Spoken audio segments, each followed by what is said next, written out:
Perfect. Sairee, welcome, welcome. Thank you so much for joining me to tear up the Good Girl script today. I'm so excited to have you here because I have witnessed your journey over the last few years.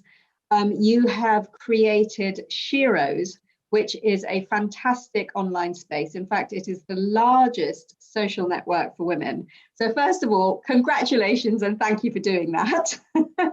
Thank you for having me here and for being part of the journey, for being on the platform, for being a role model. So thank you. It's an absolute pleasure. So if you cast your mind back to when you were growing up, what version of the Good Girl script do you remember hearing? A lot of it, a lot of it. So I was born in a North Indian family, a typical middle class Punjabi family, and my grandparents were in Punjab, in patriarchal rural families, in certain parts of Punjab and Rajasthan, female feticide is a real thing. So I remember actually my grandmother casually mentioning this to, some young girl to say, if they haven't killed you when you were born, you should consider yourself lucky. If they haven't buried you alive, you should consider yourself lucky. Then, of course, my mom, who is herself a rebel and brought us up in a way where we could, be our own person. And I think even though, the societal constraints and family constraints were there, my mother and father were very liberal and they were very, I grew up literally hanging out with my dad. But I think a large part of, be nice, even till today, I think even as a entrepreneur, as a boss, be nice is a little bit of a pain to carry all the time. I mean, of course, yes, be nice, but I think that's something that, I even till today, like I have to sort of make it, it's an effort to sort of do hard things that would displease other people. So you always put other people's happiness, above yours. Or somebody will feel bad, or, like this is, let it be, or you should adjust a bit. I think these are all these are values given to us. So we treasure them. They're part of our being.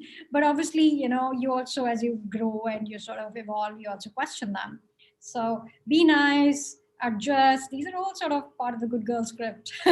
Without a doubt. And this is going to resonate with women all around the world because that is a key part of the Good Girl script. Basically contort yourself into shapes that are going to suit other people, and tiptoe around other people's emotions. But of course, as you said, as a boss, as an entrepreneur, you have to be in charge, you have to make decisions, you have to provide guidance.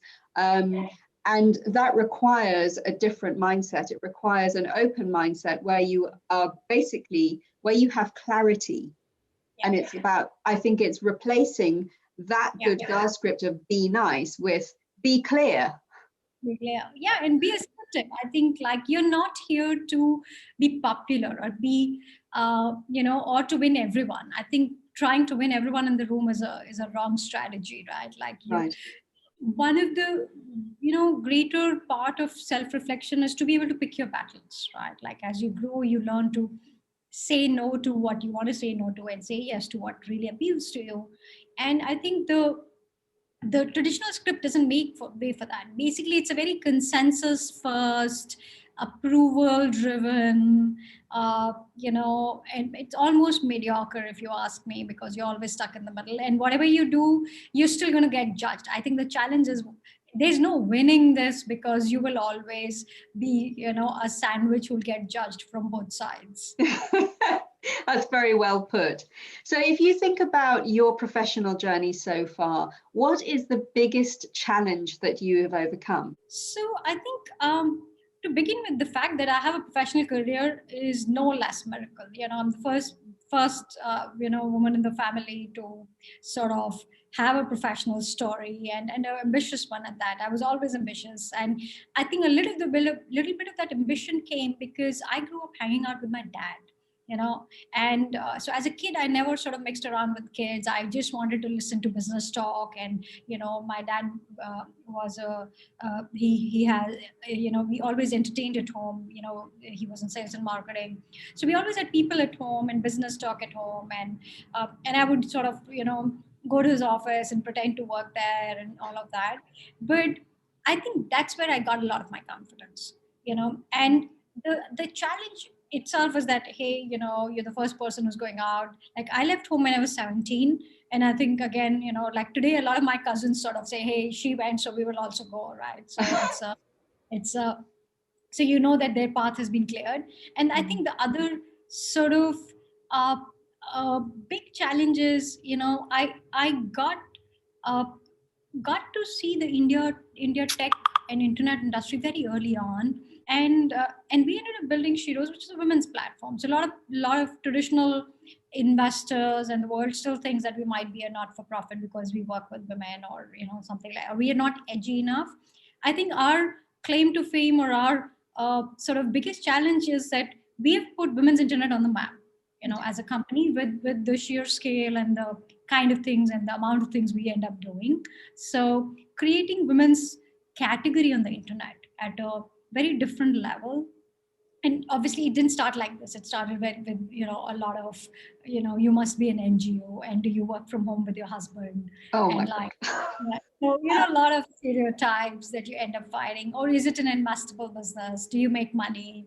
Are you so I guess there are a lot of assumptions you fight. But I think we've ended up creating the category online and created what I call women's internet in some way. Yeah. No, you have absolutely pioneered.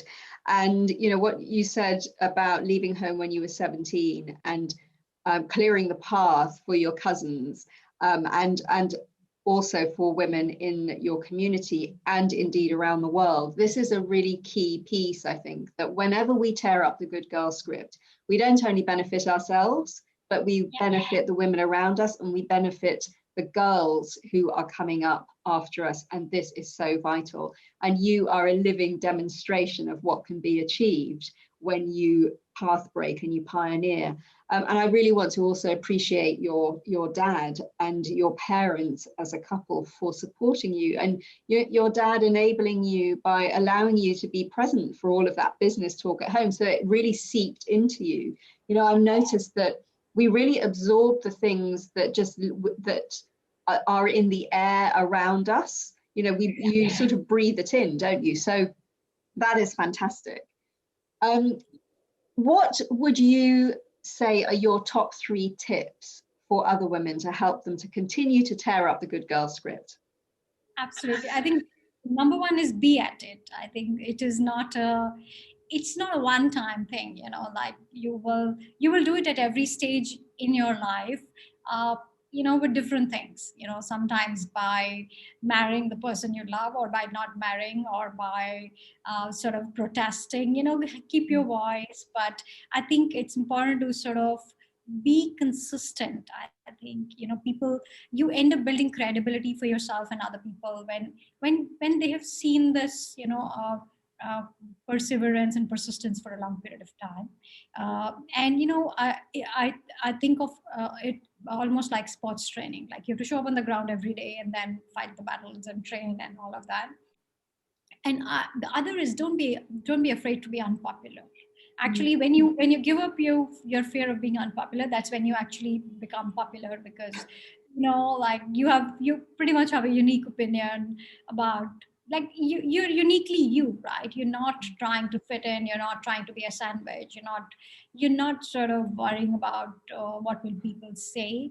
And I think there is a lot of pressure. What will my parents think? What will our relatives say? What will what if my startup fails, right? So we fear all these things, right? And then I think fear gets the better of us.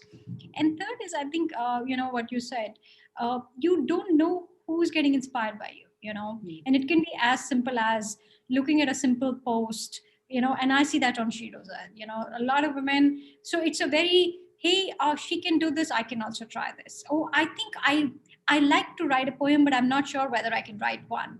Oh, I want to try something new, but I'm not confident of carrying it out. So I think And so just being you is a great superpower. There's a Marianne Williamson quote around this, so I think it really helps if you're just being you, and chances are somebody's taking, a little bit of inspiration from you. That is so true. I always think that we inspire more people than we realize, without a doubt. That is true for every person on the planet. You touch more lives in a positive way than you will ever know. And that actually gives us plenty of juice to keep going. That knowing that nourishes you.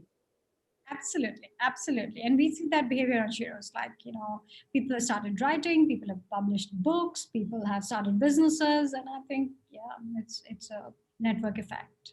It's a network effect. Fantastic. Sairee, thank you so much for being with us and sharing your energy. It's contagious. I can feel it coming through the screen. Thank you. Thank you. Thank you so much for having me.